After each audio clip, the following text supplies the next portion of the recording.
Welcome to the bold analysis, ladies and gentlemen.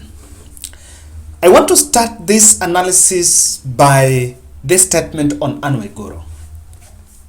The worst mistake that happened to Anne Mumbi Waiguru was dropping President Uhuru Kenyatta's allegiance and going to UDA.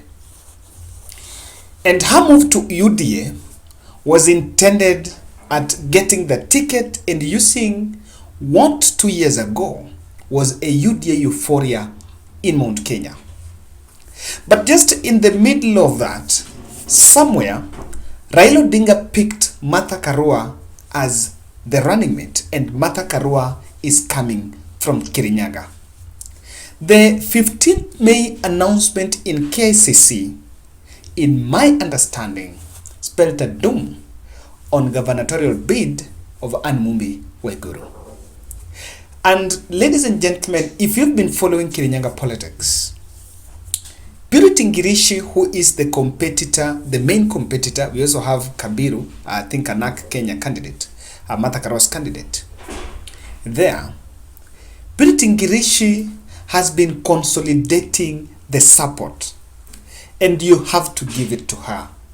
I think one of the one-woman army campaign in this election has been Purity Ngirici.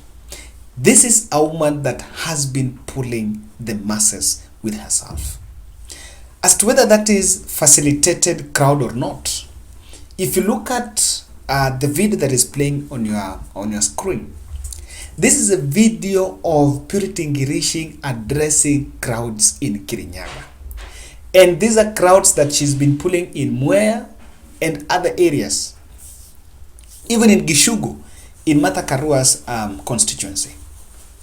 And you can ask yourself a simple question. Someone was telling me, in Martha Karua's voting booth, because Martha Karua is going to vote in Gishugu, in Kirinyaga, on Kirinyaga gubernatorial race, who do you think Martha Karua is going to vote for? Martha Karua is going to vote for another candidate, and most probably that candidate will not be Anne Waiguru.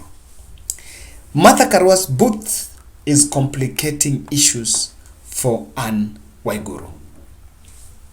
What do you think might have happened if Anne Waiguru remained in Jubilee Party?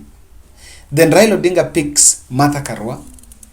Then just with that women euphoria, they form a very good force with Martha Karua and uses that to have a successful gubernatorial bid. What do you think might have happened? Ladies and gentlemen, I want to explain for you in details the latest strategy by Anne Waiguru. I am a strong critic of the politics of tents. The politics of talking to seated people that have been paid and have been facilitated. I'm a strong critic of that because you don't reach out to new people. You don't talk to new voters. And what Anne Waiguru has been doing is using the Kirinyaga county government structures, the CHVs, their provincial administrations, the chiefs, and all that, to marshal and put people sit in tents and campaign in selling what is called, in selling his her gubernatorial agenda. But as that was happening, when Purity Ngirici left UDA, Purity Ngirici went to the ground and has been shaking the ground.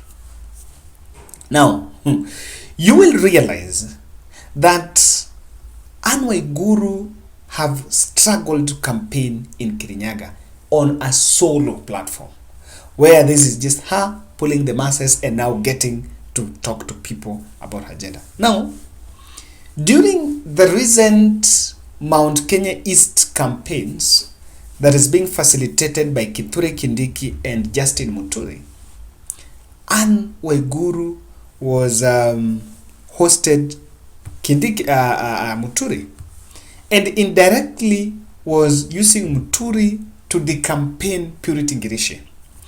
Then Muturi was telling Ngirici that Ngirici should not be elected as a governor in Kirinyaga because having served as a member of parliament, because she was a women rep, and women rep sits in the National Assembly, Muturi was simply saying that Ngirici had very small contribution in the National Assembly. And because of that, she was not conspicuous enough, and she could not be, and rather she should not be trusted by the county government job. That was yesterday. And today, I think Ngirici grabbed that statement and had some very interesting words to Muturi. Honorable Muturi, this is what she posted: must know that speaking in base in a political rally carries some weight and resonates well with the people. Let your voice not confuse you to join a competition between two women. Do you agree that the Kirinyaga race is a competition between two women? Yes. It is between Purity Ngirici and Anne Waiguru. That is one of the most interesting races that, guys, I want you to look out for on August 9th. I know that is predictable, but I know I've followed politics in that area for quite some time in my analysis, and I can tell you that Kirinyaga will be interesting. And for one thing, why do you think Anne Waiguru has opted to carry herself with the UDA house to go and campaign in Kirinyaga, while the other person is doing solo campaigns? And I listened to one of messages. Recently, I received a message that she dropped UDA message. Not UDA. She dropped asking for votes for for deputy president, and was mostly talking about Anne Waiguru as a governor in Kirinyaga. But this could be a new strategy to try to bring, or rather reinvent, the UDA euphoria, because the reason why she went to UDA was to use that euphoria for a platform on her campaigns. And I will appreciate, I don't think I can doubt this statement that has come for over time, and actually it came from Purity Ngirici, that Anne Waiguru bought the ticket from the UDA portfolio. And the ticket that she got, it was at the expense of shortchanging Purity Ngirici, and I would agree partly with that. But that statement from Muturi seems to have backfired, and it's not, in my observation, something that might tilt votes in favor of Anne Waiguru. Ladies and gentlemen, kindly subscribe to our channel and click the notification bell, and I normally say like our video. When you like our video, through that you are promoting this channel. I mentioned, guys, that someone called me when I was home. She's called Sarah. She told me she's sick and she's in the hospital for some time. So aliniambia Kevin kuja tu nione. I've been following those analysis, and tomorrow I'll go there. Yes, perhaps then from that I'll come with a feedback. Is one of us. And of course I say there is humanity, not just about politics. Politics without people here is not enough. Now, when Muturi is telling the voters of Kirinyaga that they should compare Anne Waiguru and Ngirici on the basis of track record or competence, that is already very ironical, and that is a gun in the foot of Anne Waiguru. Because when you talk about competence, or rather track record, and you mention the word Anne Waiguru, what lingers in people's minds is the NYS scandal. What lingers in people's mind is the impeachment in the National Assembly and the Senate over what was termed as embezzlement of funds. One of the frequent guests in EACC in between 2017 to 2022, this time, was Anne Waiguru, and survived by a whisk, an impeachment motion. Just recently, Anne Waiguru, over for the last 3 years, was having a fight with the medics in the county government of Kirinyaga. And I think recently is when that problem was solved, and it was solved politically for political convenience. So, as an incumbent governor, I think if she was to use the UDA euphoria, she must make sure that it cuts an edge, that do not portray him trying to sell him, trying to sell her as a competent person when comparing with the women rep. Some of the programs of the women rep and ANGAF are not mostly, they don't have a lot of footprints on ground.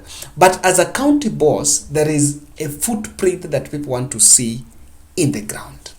And the mindset of people, there are many people who doesn't even know the role of a women rep. Sometimes I laugh when I see, I think I went I should not mention which county, but during my Western tour, I bumped on a manifesto of an area, a women rep in Kisumu who was promising roads. And I was like, where is he going to get that money? But the guys really interrogate. When an MCA and MP, and when an MCA is telling you you're going to construct a road, some question mark on that. Now, Martha Karua, in fact, deflated UDA euphoria. So, the people, and we mentioned, in that presidential ballot, the people that are going to vote for Raila Odinga because of Martha Karua have increased, and it's fairly half the population of Kirinyaga compared to the people that are going to vote for William Ruto.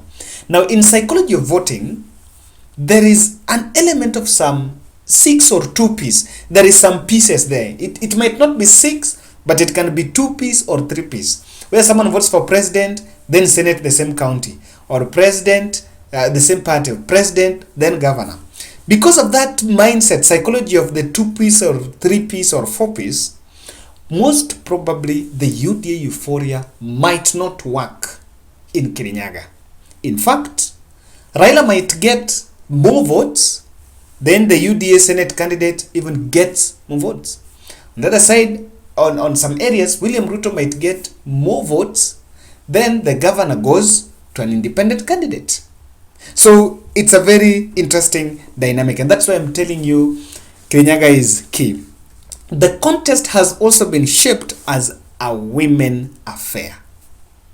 And that is why he said the reason it being shaped as a women affair is there are 3 women. Most 3 powerful women in this country are coming from that place. As we talk now, the 2, one of them is going to be a county governor. And one of them, Martha Karua, is also in contestation to be a deputy president. So, because that race has been shaped as a woman, any other person that brings a man to campaign for her is doing a disservice to the race. And that is why I think the strategist of Purity Ngirici told her that talk about this race is about women, so let the men keep off. And remember, the Women League in UDA are not so much effective. If it could be that Martha Karua is campaigning for one of them, that person will have an upper hand. Muturi has been out of touch with the voters for the last 10 years. Just honestly, he is the last person that can convince voters. I think many people only know Muturi as a speaker. They don't know the role of a speaker, and they just know that the speaker is a prefect of the members of parliament. So Justin Muturi, having served as a speaker, going to campaign for Waiguru in Kirinyaga? No, I don't think. He will campaign back home, maybe in Embu, in some constituency. This is a member of parliament who lost the last elective seat in 2007 to Lenny Kivuti, Siakago constituency. Then after that, Uhuru picked him from somewhere, and Uhuru decided to make him the speaker.